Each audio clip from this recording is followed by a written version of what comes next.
We've been here since 10 a.m. UK time. And yes, and I was so pleasant and so happy to be here at that time as well. But we've already seen into the finals was N Faculty, and joining them, well, will it be logiX or will it be Peculiar Gaming? It is the third match in the best of 3. And as you can see on your screens, it is going to be for logiX. Sleazy Weezy, yes, that is the same Sleazy Weezy, formerly of SK, who played in the World Cyber Games 2010 Grand Finals in Los Angeles. Intox on Janna as well. Will be the support down the bottom alongside Severus, who will be on Kog'Maw. Intox, I've already covered. Blood Dragon, Nocturne in the jungle. So Nocturne, could we see some crazy ganks coming out from him this time from long way out? Akioso also will be in the middle on Morgana for Peculiar Gaming. And are we going to see an invade this time? This could be the first one of the day, Joe, and it's looking like logiX might well go for it. Let's quickly flick through the team. Coralol, on Soraka. I'm going to have to cut this one short. Cariana's here. Here goes logiX. They're going to dive in, and immediately Peculiar backing off. logiX has gone down south, but they did know that the rest of the team were there. Are they going to wait? That's the question. Are they going to pull up? No, they're just going to go back around and separate. Really didn't do anything with that, did they? So that was just like a stroll in the park. That's all they wanted. Carianas is on Nautilus. Nautilus in the jungle. He can be a fantastic jungler, but he can be hit and miss as well. But he really can telegraph those ganks when he's coming out. Blunatix on that top lane. He played a brilliant Olaf earlier on in the first match. Meanwhile, Tabuno will be on Corki, who also played a brilliant Corki in the first match. And Attackman on Brand. A peculiar choice I'm not convinced about, but I guess we could find out. He played a fantastic Twisted Fate in the first match. Let's see how his Brand is. Yeah, I'm interested to see how his Brand is going to be as well. He didn't have a particularly bad game on Galio either. He was just countered, quite frankly, to be honest with you. So we'll see how he does here with the Brand. Obviously, bottom lane is going to be Janna, Kog'Maw versus Corki and Soraka, and top lane is going to be Shen versus Olaf. So, as we get into the swing of things, how is it going to start out? Nautilus starting off with the blue. Nocturne has actually already done red and the Wraith. Scotland were taken by his bottom lane, of course, and he's already headed up onto the top side of his jungle to get himself started with that blue buff here in just a short moment. Will we see him go for that level 2 gank? Actually, Blood Dragon did gank early on in the first game. Who was he in the first game? Shyvana, okay, yeah. So we'll see once he gets his double buff up and running, whether he goes straight in there. Actually, the interesting thing, Nautilus has picked up the blue buff. He's going to go back this time now and do Wolf. So taking, for me, well, definitely for not just for me, for everyone, that slower path going in there. The question is now, will Blood Dragon go around and get himself a look at that red buff? Obviously, they have no idea that Nautilus has not gone in there, and Blunatix knows that Nocturne's in that bush because there's a ward there. And he's going to come in, and that's just wasted time, quite frankly, by now. But the question is, will he go over onto the Nautilus side of the jungle? No, he's not going to. Nautilus is going to go back straight in and do his red now. Yeah, and that's a nervy time for Carianas there, because he was on red, like you say, but he spotted Nocturne going back around. He's also got a ward, so he's going to see Nocturne there as well, which means Brandy's going to back away straight away. And good ward placement working early for Peculiar Gaming here. Blood Dragon trying his best to see if he can bait anyone out. He will find a rather angry Nautilus if he continues about his path here. And he will get that Q across. Will he manage to steal it? No, he won't. Carianas making sure he got that one. And I don't think, did he just use his smite there on it? He did, yeah, he used the smite, yeah, just to make sure he got that large Wraith. He only had to hit it once, but did not want to lose out on that 34 gold and the experience that goes with it. So down the bottom, Severus versus Tabuna. Well, Tabuna was pushed heavily as Kog'Maw in the last game. Let's see if Severus has the same harassment for him. Meanwhile, at the top, Sleazy Weezy could get an angry Nautilus on him in a moment, but immediately backs away and tries to bait with the teleport. I'm not too sure whether he's actually going. Yeah, I think that was a pure bait, and he is this time going to fight a long way back. Remember, the Shen got caught out so often in the first game. I think that was the M-Faculty match, wasn't it? But I think Sleazy's going to play it a little bit more secure this time. Yeah, I'm not sure where Sleazy saw him coming, to be honest with you. I guess it was more of his sense they're playing a little bit more defensive than it expected to. Knowing that Nautilus had just finished that red buff, Nocturne spotted him earlier on. No, more of a good call, I think, than any real vision that they had over there. And Tabuno, again, managing to knock Severus down to about half HP. Both AD carriers have once again gone for summon a heal. And we do have Nautilus now in the top side of this brush. He's going to have to be patient, though, because there's a big wave going on to Sleazy's tower in a second. Which means, I guess he's in for a good few seconds wait, if he is going to wait for this one. No, he decides, well, that's just not going to happen for me. I'm going to get myself away from that one again. Tabuno went in, Phosphorus Bomb dropped onto Severus. But not enough to really be too worrying for him. And again, this is an edgy start to the game. Both teams not wanting to, overextend themselves or go for any silly moves whatsoever. And they are going to keep it pretty standard stuff early on. No first blood after 6 minutes almost. Yeah, very nervy stuff, and rightly so. It is a semi-final match. It is the knockout stage. And who wants to be in that third, fourth place playoff, really, after all? No one wants to be in that match. It is all about the finals. And Severus is farming very well this time. Corki's not really harassing him as much as I would have expected. 43 to 38 CS, very even between these two.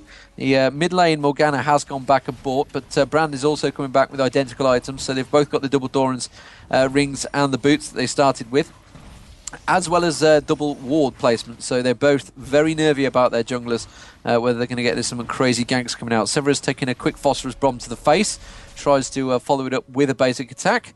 And this is something that, it's always interesting to get interviews with the top AD players. Not so much interviews, just get them to do breakdowns. And you've seen a few of them. I know Doublelift has done one recently in his ammo, and he's basically broke down how it works out in that bottom lane. It's always interesting to see how it is at top levels, because a lot of viewers that watch these games will just go, oh, well, it's easy just farming. But like they mentioned, once you get to the top level, you're beyond farming. You're sort of into the point where you need to land a basic attack. You need to get that last hit, land the basic attack, spot when they're going to come for the last hit. There's so much more involved in sort of harassment involved, rather than just simply farming, which is, your standard, bog standard elo sort of stuff. Everybody knows you need to last hit. It's what you do after it. And a lot of that's down also to the support. So, Intox should be playing a big part in here, whereas actually Intox wasn't doing a great deal to Tabuno there, while Tabuno was laying damage on towards Severus. And I would probably be harassing my support, saying, why are you not doing anything? They realise he's on his own. Coralol had gone back. So they should really be pushing Tabuno away as much as possible, but it wasn't working. They didn't do anything about it. Meanwhile, the rest of the map, you can see actually Dark Binding's landing on Attackman there, and the Tormented Soil going down, but not really a great deal coming out of it, because, well, Morgana hasn't got a great deal of damage right now. And Sleazy Wheezy continuing just a happy farm against Lunatics. This is going to be a very even battle. A quick Q coming out, but it wasn't a Q, it's E, isn't it? Yeah, E, Reckless Swing, that's the one. Swing! On towards Sleazy. But Sleazy's just going to lifesteal all that back up. That's all he's got to do. Yeah, real tense stuff, and you can tell that no one wants to make a first step in this game. That's just how it's going to be. Then we could well see once again coming down with a first action on the first Dragon fight. Actually, in the first game we saw 20 minutes without a first... No, that wasn't the first game. That was in the first best of 3 today. 20 minutes without first blood. Actually, Severus just been prevented from going home there by Corki. Nice harassment. That will delay his return to lane somewhat. Let's have a look. Olaf has just come back in lane. Heart of Gold is finished, plus that Vamp Scepter. And actually, Tabuno going to start working his way in and doing some damage onto this turret. Brand also coming back. Double Doran's ring, plus the Sorcerer's shoes as well. And now, as we see Olaf come in, what's his plan against Sleazy Wheezy? Just sticking out a Reckless Swing. Axe went in there as well. And I imagine that Sleazy will be going home pretty sure. Actually, he's got Heart of Gold and Ninja Tabi, so I guess he already did go home, and I missed that one. Okay, so here in the middle. Also, double Doran's ring. Only the tier 1 boots up to 9, though. It's sat on 900-something gold. And Nocturne, who is now level 6, is waiting in the wings. Not that he would have really got anything from that angle. I think they needed to get a Dark Binding in a fairly aggressive position to have stopped Attackman there where he was. And Nocturne will go back about his path and keep farming. So neither jungler really getting any kind of opportunity so far, and having to focus in on picking up those creeps as they go. 46 CS to 52, so slightly ahead is Nocturne up to now. There's a pink ward down by Dragon, so very possible that Peculiar in this next 3 minutes are going to be ready to make their way in again. Blood Dragon came for a sniff down bottom, and again Corki realised it because there's a ward down in this tri-bush. So, Demon, let's take bets. Upon which minute are we going to get first blood? Well, it's going to be the Dragon fight. I think that's where it's likely to come from. Shen is thinking about going back. He's trying to bait logiX to back off here, I think. I'm just trying to see exactly what he's doing. He pushed him right up the tower and then just completely backed off, but he hasn't gone back himself. And remember, when that Dragon fight starts, we are at 11 minutes, so probably in the next minute or two, he can just ulti down there, whereas logiX is going to have to run. logiX is going back now, so this may well be the start of what could become the Dragon. You can see Nautilus is on Wolves, so he's in position as well. Nocturne looking like he may try and have a poke towards Brand, but no, it's going to back away and carry on with Wolves. We'll keep a track on Olaf. Olaf is going back to the top, so the call's not come out from Peculiar on Dragon just yet, so they're going to continue on their farming session. Let's have a look. Has anyone really built up anything to get quick dragons? No, there's no... you can see Blood Dragon just about to meet Carianas there. Ping has gone down on Carianas' head. They've got that ward that he's just walked straight past, so they know exactly that he's there. And it's honestly, I think it might be down this bottom lane, whether they're going to have a poke back and forth. Severus again is eating a few hits there, but he's given a few to Tabuna as well. Tabuna now with that phase as well, so he's got a lot more hit points on him. We're doing a lot more damage, but Severus is going to have that ulti and start they're going to be poking each other from range, but again, you can see the top up there, the shield, and Corolol is doing a great job at topping up as well. logiX has warded out the river, so he's going to keep an eye on Sleazy. Sleazy's just been back to buy as well. The Giant's Belt actually coming out there. logiX went back to buy as well. And honestly, they're both going fairly identical in the builds. They just want the GP10 items in there as well. Down the bottom this time, they are going to catch them towards Severus. This time, Severus is sticking it out a little bit longer, and I think a little bit too long there, staying in the armor penner's shred that was coming out from Tabuna, and didn't really quite want to take as much damage as he could. This time, again, Nautilus is hanging around. I think when Brand picks up that blue, we might see movement. Yeah, we can see, look, where's Olaf going? Olaf is making his move. Is he heading south? Nocturne diving in towards the middle there, on towards Attackman with a will get the Dark Bindings down. Fear Proc will go off. There's the first blood we have been after. And actually, it came at perfect time because blue buff is still up. They could go for the invade on the blue buff here, and I think whether logiX realise that, or they're going to go down towards the bottom. Severus has been taken low. Intox also, can it be the ulti? No, the lone single shot comes out, 27 hit points, and they quickly back away. Is it quick enough though? Sleazy comes across, doesn't quite land the taunt across the two of them, and Hell's backed away. But Olaf making his way down, Joe, and I think that big fight on Dragon is about to happen. Olaf is there, and this could happen. Actually, they've landed the Dark Bind onto Carianas. Does that mean we're going to see a fight from their point of view? It certainly looks that way. Carianas is burning with the Ignite, but Blood Dragon will fall as well. And I tell you what, Kog'Maw's not too healthy here. There goes a reckless swing onto him from logiX. He's not got enough mana to get the axe over there. I'm not sure if he does, to be honest. Yes, he does. He does have enough for that. Oh, but he is going to get caught up, and that's a very dead logiX. That was a little bit greedy there from logiX, trying to get down and get that one last final reckless swing that he needed to finish off the kill. And obviously, didn't work out in his favor, and that leaves us at a 3-1 lead for logiX. Dragon not being taken down. That blue buff is still on its spawn as well. But everyone, after that engagement, is going to go home. So, you know, things turning out again in favor of logiX. And the scary thing maybe for Peculiar is the fact that Morgana from that is now 2-0-1. Needlessly large rod picked up. And Kog'Maw also 1-0-1 will finish off the Regal's Lantern. He's already got Berserkeries plus that double Doran's Ring.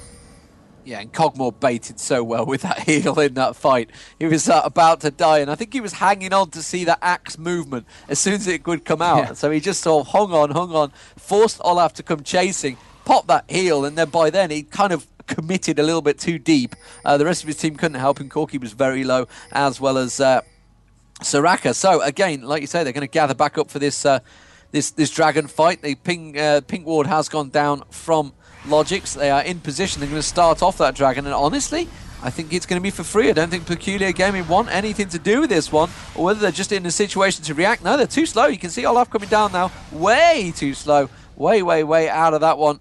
And, well, you're down there, but I think they're going to realise it's already gone. Because Kog'Maw stayed in lane as well, which sort of distracted them a little bit and maybe bought them just enough time. Quick basic attack from Severus onto Tabuna. And the ping, actually, on Blunetix, they realise where he is. So they're going to return to lane phase with that gold advantage, Joe. Yeah, and we saw there, actually, Olaf came down, took the Wraiths right from underneath Nautilus's nose, which I'm sure Carrionis won't be too happy about at the end of things, but still, that's how it goes sometimes. Olaf wanting more and more farm. As Tabuna took a couple of auto attacks from Severus. And Severus now obviously with that Wriggles Lantern in. He's up against a Corki who does have Fade Sheen. So Doran's Blades out of the question there for Tabuna. He's headed straight up towards that Trinity Force as his first item, his first major item. And Sleazy playing carefully up at this top. He's got no vision down there of the river. Here comes Blood Dragon actually through, and he's going to catch Carrionis there. And, well, he spotted him, but wasn't able to catch up to him in time. And again, we move to a fairly stagnant game where both teams, they just want to farm right now. So I suppose that's a good time to look at their farm and how it is. Down the bottom, we have Corki with 140 there. Severus actually taking a couple of big hits. And Morgana could be in trouble trying to move in with Blunetix. Does get hit with the axe, but that won't matter too much. He just walks straight away. But anyway, yeah, the CS down at bottom, 127 for Kog'Maw to 145 of Corki. So Corki ahead there. Morgana 149 to the 151. So slightly behind, or ahead now as she picks up another couple. So you can tell they're very, very even stuff in middle. Up at top, Shen 117 to the 120 of Olaf. So, again, across the board, very, very even. Those couple of kills and Dragon just separating the teams out here with logiX having that slight advantage. Yeah, and Hexdrinker being bought by Olaf as well. I'm not sure on that one. He's against Shen, so maybe wants that. Maybe he's thinking later on against Akioso, maybe. I'm not too sure. And perhaps Kog'Maw. Kog'Maw trying to put a bit of damage on towards Tabuna. Tabuna taking down very low. Nocturne is going to die for it. Exhaust goes down. The heal baited maybe. Will it be enough? The fear has gone off, and that's going to be a Shen ulti coming in. They're going to go on towards Attackman. Attackman surely going to get picked off. Tries to pop the Pyroclasm. Bounces around a couple of times, but not enough. And he will go down. And now, well, yeah, Corki needs to get the hell out of there. Be careful, son. You are coming in towards a Dark Binding. If that Dark Binding would have hit him, he would almost certainly been a dead Corki. And that plane would have gone up in smoke. But it's bought time for Blunetix in that top lane to do a big wedge of damage. He's going to take at least half the hit points off that. Bottom tower probably going to go down to logiX here as well. And Akioso has returned back to mid to carry on farming, Joe. Oh, ulti comes out actually from Nautilus here. They're fancying their chances, but I'm not sure that they've got anywhere near enough damage to stop this turret from going down, to be honest. Minions are in there as well, so they're taking those turrets. It's Coralalt throwing the bananas at Sleazy, which are literally like throwing bananas at a person very slowly. It doesn't hurt a lot. Unless they hit it in the head, which I suppose you can get bruises from them at least. But yeah, Carrionis went in there, used his ultimate, but didn't really stop anything from happening. And that will be a 4-1 lead. Of course, we've just seen an Oracle picked up there by Janna as well. So time to start clearing out the wards. And Brand, so far, has not been the pick that they've been looking for, Demon. 0-2-0. Obviously, we talked a little bit about how effective Brand really is in this matchup.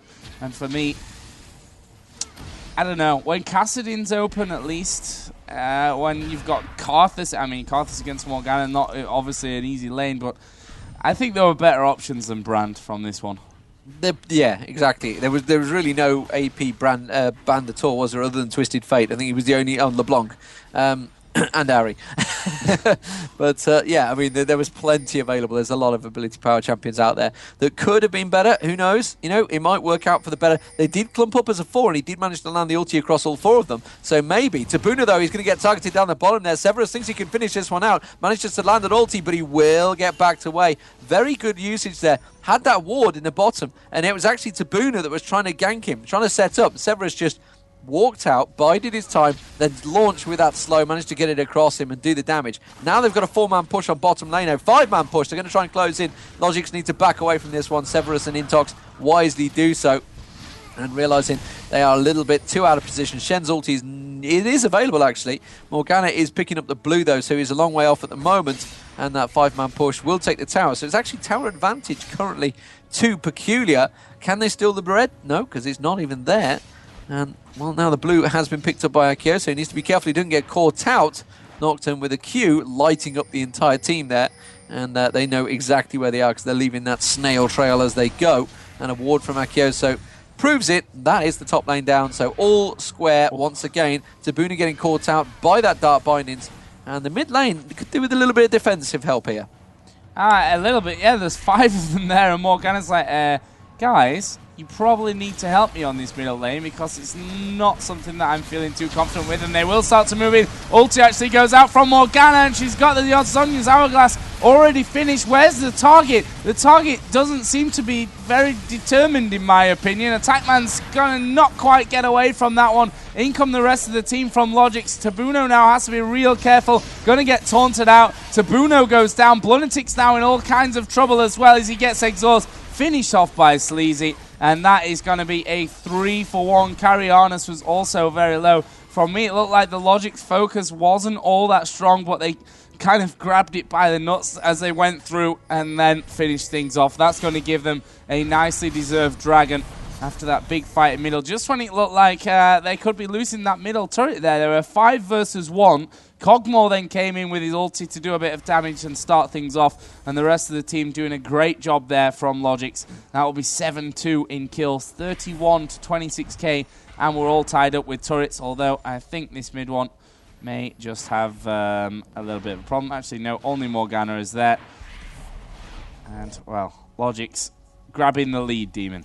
Yeah, and the top inner took a bit of damage because Shen was on that as well at the start of that fight, so he ulted down to come and help out a perfect point as well. So it was only a matter of time, really. Once he got involved, he would manage to catch across on towards Tabuna and take him down. So, all square in turrets, not in kills though. Big, big difference in kills. And in terms of gold, well, you can see that Morgana now is doing very well. Definitely the highest gold leader. In fact, they've got 3 people above 7k, whereas 6.6k is the highest, and that is Olaf. So that's a problem already starting to form for Peculiar Gaming here. They fell behind in damage items, and in terms of gold, 303 for Kog'Maw. That's ideal. Mid tower is probably going to go here, so that will give the advantage. You can see Corki's just getting the last few hits, and will it be to his detriment of his life? No, he's going to get away. Valkyrie's across in towards the bushes. Akiose maybe going to try and catch onto Korol. Dodges it very nicely and walks away from that one. Akiose is actually building up towards the Rabadon's Death Cup as well. Already completed, like I say, the usual rush on the Zhonya's Hourglass. So good build for Morgana early on.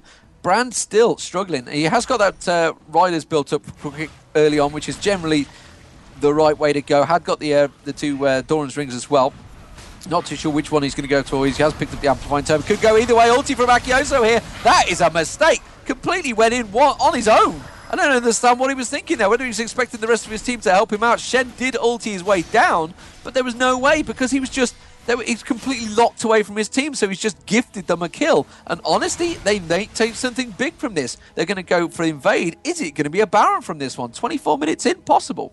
Looks that way. There's 5 of them there, and they are going to start off Baron. So, nice little start here. The question is, can logiX force them to peel off and force this fight? I think so, with Kog'Maw hammering away from a distance. logiX aren't going to feel confident enough in terms of their HP to stick around from this one, I think. However, are they going to get caught up on their exit from this one? I think Kog'Maw's done such a good job there, Demon, of preventing that Baron from happening, keeping them slowed and actually coming in for the team fight as well. And yeah, Baron now not an option for Peculiar as Morgana starts getting. But yeah, that was a strange move from Morgana. Actually, she had the cooldown ready for the Zhonya's Hourglass, but she got knocked up in the air, which makes me think that she probably tried to hit that at perfectly the wrong time to stay alive. Carry on, ulti, yeah, hits it perfect. Yeah. Just very well played, and yeah, it just sort of looked bad, looked worse than it was, and I guess technically Morgana should be like getting in there first, but yeah, the rest of the team weren't quite ready on the same wavelength there and sort of went diving straight in. So nevertheless, they can reset themselves, and as you mentioned, Kog'Maw did a good job at preventing that Baron, just sort of say, hey, I am here, I can hit you from a long range, and I will chip you away and take your health down and absolutely shred you. So don't get thinking you're going to take an easy Baron there. And I think they were wise to peel away from that one Peculiar as well. They would not have picked it up. It certainly would have gone bad for them at some point. They'd have lost kills. Whether they'd have got the Baron or not is another matter. But they would have lost. They would have lost at least a couple of kills. Yeah. So logiX, the top farmer currently for them, is continuing to farm on that top lane. I tell a lie, Corki is now took over. He's been a bit of a monster lately. Corki going back to the farm, and honestly, they've moved back in towards a bit of a passive phase. So let's have a look at what they've built. You can see Shen's got that Warmogs up there, along with that Wit's End he built fairly early on. Hexdrinker and Zeke's for Olaf. That's the top lane, along with that Warden's melee he got early on. Sleazy Weezy continuing to farm out. How has the farm gone between these two? It's actually pretty much even between the two. In terms of gold, though, Sleazy Weezy is ahead because he's got that 205. Obviously, the ulti sort of immediately helps, and as soon as he gets that dash across in the taunt, it's just like, yeah, free assists. Thanks, I'll have the gold from that. Kog'Maw doing a fantastic job, kept himself well out of it, and he has got that Phantom Dancer building up towards the Infinity Edge right now. 303. Corki, in the meantime, has got Trinity Force and BF Sword, so a lot of damage from him. In terms of the two AP carries, obviously you've got nearly Rabadon's Death Cap to complete, along with, I say nearly, obviously the big part is the needlessly large rod. That is the large chunk of it, along with Zhonya's Hourglass, compared to trying to build up maybe the Will of the Ancients, maybe going to switch to something, just needed the Hextech for the lifesteal. I think it's probably more likely. And we'll switch across to possibly avoid stuff or something. I don't know what he could go with. Mid-turret's going to go down very easily there. logiX just picked that one up. And whether that's because Corki happened to be at the top, they just took it a moment of opportunity. As I mentioned, opportunity. Akioso tries to land the Dark Bindings. Just shy of 300 AP, Joe. He's going to start hurting soon. Yeah, it really is. And, you know, with that blue buff on right now as well, cooldown reductions, plus the mana regen, he can spam as much as he wants with that Dark Binding. You can see they're landing it onto Kariath. Ooh, a little bit of lag there. I thought my game was going to die for a split second. But luckily not. And it looks like, peculiarly, with all 5 men headed into the bottom side of the jungle, they've kept themselves somewhat hidden, apart from Karianis. Is he just trying to bait them out? No, he's not, because they're pinging them. They know that they're there, and they're not going to fall for this one. Phosphorus bomb there, just used actually on the brush by the river.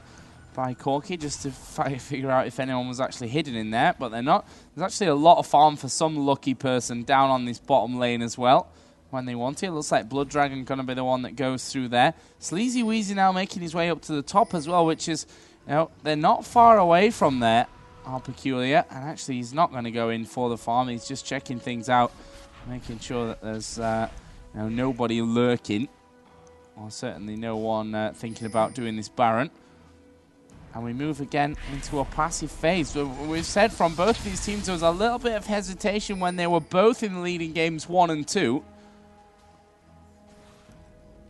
And they're showing it once again this time because neither of them have really got a lead. So I guess it's kind of like 6 to 1, half a dozen of the other. Not really working out. But here we go. There's a dragon. It's been started off already by logiX. Karianis is there. He's actually going to hook his way in to the team, but he's into all 5 of them. That Morgana is going to get the ulti across all of them, and she pops her Zhonya's Hourglass as well. Tabuno will Valkyrie away to stay alive, but will the rest of them be so lucky? Karianis has hooked himself back in there. Now it's logiX who's trying to chase down Akioso. They've got to finish him off quick before he reckless swings someone else, and nice Howling Gale there will stop that happening. And that is going to be a 2 for nothing for logiX. Dragon already down to half HP. Dragon already finished. And Tabuno. Ooh, that Howling Gale not quite connecting. That could have been very dangerous. I think they would have gone straight on top of him if that would have connected. But still, it's 2 kills and a Dragon for logiX, and they can consider that job done. Job done indeed. And, you know, you saw Karianas going in. He's like, I've hooked on. Yeah, I'm going in. Oh, crap, there's 4 in this bush. It's just like, where did these come from? And he just went down very quickly. Well, actually, he hung on because they switched target, wisely so, to Tabuna. As soon as they spotted Corki in close, they went straight for him. But logiX was actually fighting with that dragon for a really long time before that. And I was wondering, you know, is the rest of his team going to come and help him? Was it just trying to get a quick steal on it? And then suddenly it developed into a full-blown fight, and logiX coming out again on top. But as we've seen from logiX in the last game, they do not drive home the advantage as much as they should. So the question is, will they do it this time? 30 minutes gone into this match, 9-3 up in kills, 3-3 on towers, so all square in towers. So they're going to feel certainly that they're ahead. They've got the kills, but again, I don't think they're going to drive it home too crazily. logiX needs to be careful here. On the blue buff, ward goes down, Akioso covering off the area. Blood Dragon's going to see logiX right now. They're going to realise the blue buff is there, and suddenly Akioso will respond. That's going to be a quick steal, and Blood Dragon will just walk away with that one. Smite on it. Akioso was trying to catch out Tabuna or anyone really that was going to come across and help out, but didn't need to, and that will be a steal away. Once you start just ebbing away the enemy resources, you know you're in a stronger position. Shen again doing exactly what he should have done. This is what we talked about in the first game, doing it just your hotshot GG style split push. He can just be away from the big team fights, and as soon as something happens, just ulti straight across. That's why he's really one of the rare unique champions that can full split push without teleport, which is what maybe you'd see, say, a Cho'Gath do if he was completely split pushing. Quick pings going down on Tabuna here. I think Akioso thought about that, trying to whip the dart. Binding through, will go down towards Kog'Maw. Won't quite have enough damage. Had to use full heal there. Didn't go for the ulti heal, though. And actually managed to, I think, silence Akioso, so he couldn't really follow up. Not that he can do a great deal after the dark bindings and what's the Tormented Soil? That's the one. I never get that name right. I don't know why. Tormented Soil. Akioso is going to back away. Oh, just about missing out there. The shield had gone down, but that was Shirelia's Reverie popped by Peculiar to try and get that kill. Yeah, and it would have been a decent kill for them as well to stop this Morgana currently in a 2-1-6 score. Almost 250 CS. Obviously, Rabadon's Death Cap plus the Hourglass finish as well. Currently sat on 412 AP. And this Baron is still sitting in his pit wondering, hey guys, 32 minutes in, are we going to start this show off or what? And Intox has cleared out the pit a couple of times, and we see that Blood Dragon Baron is going to start that one off. Shen is down the bottom lane. They've spotted Corki down the bottom. Shen's just engaged him. Look, you can see he's taunting him, keeping him away from the fight here. And then Shen can just ulti in. Actually, they're peeled off, going towards Karianas. Their story of stealing it, but I will go with it. Peculiar trying to put off. You can see the Pyroclasm went off, and only, like I mentioned, only hit 2 members. Meanwhile, Morgana's ulti goes off. Will hit 1, 2, 3. They can see Karianas now in all sorts of trouble. Severus also taking down Olaf in the back there. Karianas will drop. This is a big, big win for logiX here, and they've come out huge 4-0. What a great fight of opportunity. Kog'Maw will get away from this one, I think. Oh, will he? No, he won't. He's caught out. That's the ace, and that was purely opportunistic. Shen was down the bottom, forcing that problem. Soon as Corki, to see some reason, Corki thought, I'm going to attack Shen, and went straight in there. And then Shen sort of backed away, and the rest of logiX just said, right, Baron. And immediately then just Sleazy just caused problem after problem on him, taunted him, and then obviously came in. Now Bob's your uncle, John's your father, and you pick up a very nice Baron. 14-3. Now surely they realise they've got a big advantage. That's exactly why they're going home. Yeah, well, then they should go home. That's the right thing to do, because you look at the gold, they've got 2.5k on portable. Spend that money. Yeah, spend that money. We can see that Severus actually is pushing this middle lane for them. Actually, I think he could have had that turret there, but rather safe than sorry. They definitely don't want to be losing Kog'Maw's 9-0-3 Cog. 9-0. That's the kind of AD carry that you just run away from. You don't even try. You don't even try and stand with him. There's nothing that you can do. And what did we see being picked up there? Blasting one by Morgana. Actually, Nocturne just picking up the recurve bow, so possibly headed up towards that Wit's End. Already a Wit's End actually on Shen, plus the Warmog and Randuin's Omen. As Janna is trying to get wards down, clear wards out.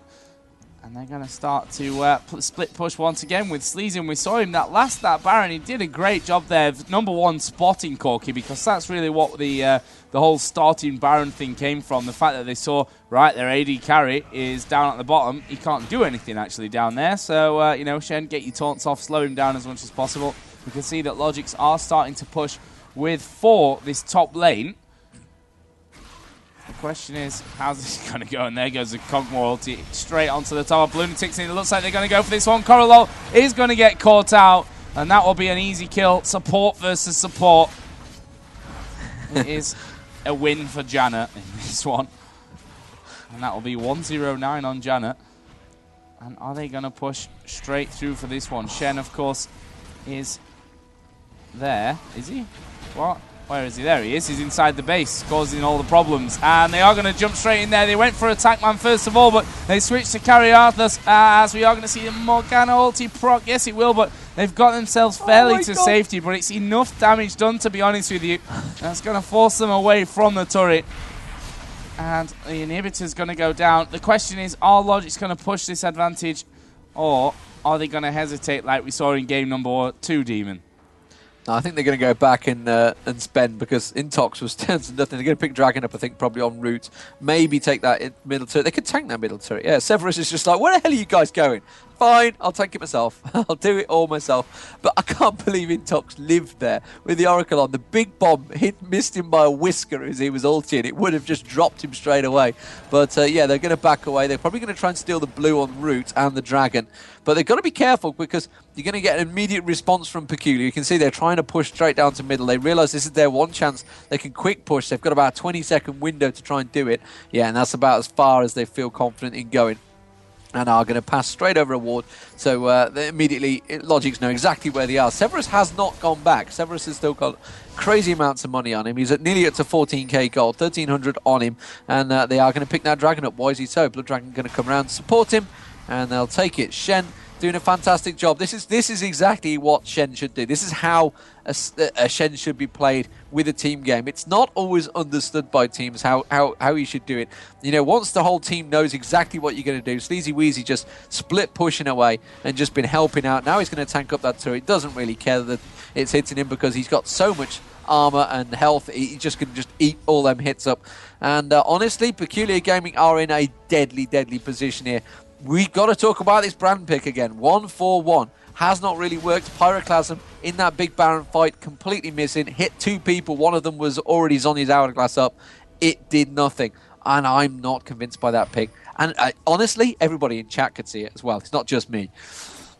Yeah, and I'm wondering as well, I mean, Abyssal Scepter is his next item in there. So, you know, a bit of ability power, the magic resist, and the magic resist reduction around you. Is that really what he needs? Is he not better off going for raw AP, to be quite honest, at this stage? I mean, you're not getting through the Black Shield either way, which way you look at it, and you're definitely not getting through a Zhonya's Hourglass, that's for sure. But still, I agree. Early on in the game, that's where Brand needed to shine, where he needed to be picking up these kills. And, you know, they've done right here as well. logiX, you've seen they've been diving straight in. I think almost every time we've seen a team fight, the Nocturne ulti has gone in onto Attack Man, onto Brand. And that's how they've been playing it. We are going to see them split off here 3 for 2. Couple of pushing bottom lane. The others look at top, though. Pushing, yeah, middle. Yeah, and top's pushing those super minions through. Luckily for them, the minions have just spawned as they start to work their way in. Here comes the ulti. Corolol has gone low. Corolol has gone down, and Morgana is in the middle of them. The stun will proc off. Carianus is still alive, but how for much longer? Not for long, and they all die in one big pile on the floor. And Kaizo is still alive. That shield's not going to protect him from Corki, but it won't matter. He gets shut down, but they've taken down Corki afterwards, and now it leaves just Attack Man to defend versus 3, and it's the Kog'Maw that's the real problem that's still alive. Attackman actually can't do anything against that AD of Kog'Maw, and you can see there, just one hit, how low he goes. There's just 2 hits, and it really did just take 2 hits to take pretty much half of his HP away. Severus is going to finish off this inhibitor, and then should join his team to hit these turrets, to be honest. Get the game done with. The question is it a pylon or a bundle? That's the ultimate question. Oh, God. They were all dead either way. They were all dead for sure. Nocturne went in, then they just collapsed on his head, and everybody died on the same spot. That is GG, and well, 21-5. logiX finally answering why they were favourites coming into this tournament, and they looked really strong throughout this game. So they are going to face Faculty in the finals, formerly known as Homeless, who really also looked brilliant. I've got to be honest, it could be a fantastic finals, but I believe, Joe, before that we're going to have the third and fourth place playoff. Yes, third and fourth place playoff is